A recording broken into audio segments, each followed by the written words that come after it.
الحمدللہ والصلاۃ والسلام علی سید الانبیاء والمرسلین۔ السلام علیکم ورحمۃ اللہ وبرکاتہ۔ بسم اللہ الرحمن الرحیم۔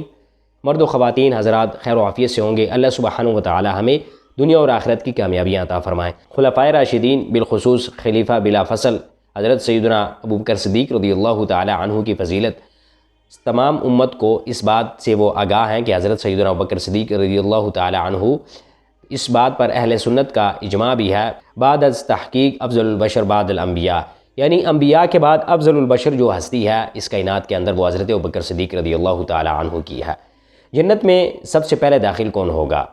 جو امت میں سے سیدنا ابو ہریرہ رضی اللہ تعالی عنہ اس حدیث کے راوی ہیں، وہ فرماتے ہیں کہ اللہ کے رسول صلی اللہ علیہ وسلم نے فرمایا اتانی جبریل علیہ السلام فاخذ بیدی، کہ جبریل امین میرے پاس حاضر ہوئے اور انہوں نے میرا ہاتھ پکڑا۔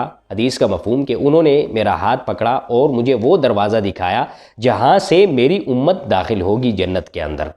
تو سیدنا ابوبکر صدیق رضی اللہ تعالی عنہ اس بات کو سماعت فرما رہے تھے۔ حضرت ابوبکر صدیق رضی اللہ تعالی عنہ آپ عرض کرتے ہیں کہ یا رسول اللہ، میں بھی اس بات کو پسند کرتا ہوں کہ میں آپ کے ساتھ ہوتا، حتیٰ کہ میں بھی وہ دروازہ دیکھتا کہ جہاں سے آپ کی امت داخل ہوگی۔ حضور علیہ السلام نے آگے سے فرمایا ابوبکر یقیناً آپ میری امت میں سے سب سے پہلے جنت میں داخل ہوں گے، یعنی میری امت میں سے سب سے پہلے جنت میں داخل ہونے والے آپ ہیں۔ یہ اس بات کی طرف دلیل ہے کہ حضرت ابوبکر صدیق رضی اللہ تعالی عنہ انبیاء کے بعد سب سے افضل ہے۔ ان کی شان و شوکت اور ان کی عظمت بیان ہوئی۔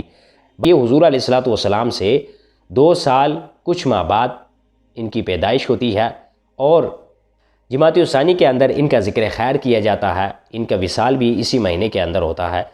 ان کی کنیت جو ہے وہ ابو بکر ہے۔ لقب ان کو جو ہے وہ صادق بھی عطا کیا گیا، عتیق بھی عطا کیا اور صدیق بھی عطا کیے گئے۔ یہ لقب جو عطا کیے گئے یہ حضرت ابوبکر صدیق رضی اللہ تعالی عنہ کے پشت کے اندر تمام جتنی بھی جو ہے وہ ان کی اولاد ہے، ان کے والد کی اولاد سبھی جو ہے وہ صحابہ ہیں، اور ان کی بیٹیاں بھی حضرت ام المؤمنین سیدہ عائشہ رضی اللہ تعالی عنہا جو کہ حضور علیہ السلام کی زوجہ مبارک ہے۔ اللہ سبحانہ و تعالی ہمیں خلفائے راشدین سے محبت کرنے کی توفیق عطا فرمائے اور دیگر صحابہ کرام سے بھی محبت کرنے کی توفیق عطا فرمائے۔ اللہ ان کی سیرت پر چلنے کی توفیق عطا فرمائے اور ان سب صحابہ کرام سے محبت کرنے کی توفیق عطا فرمائے۔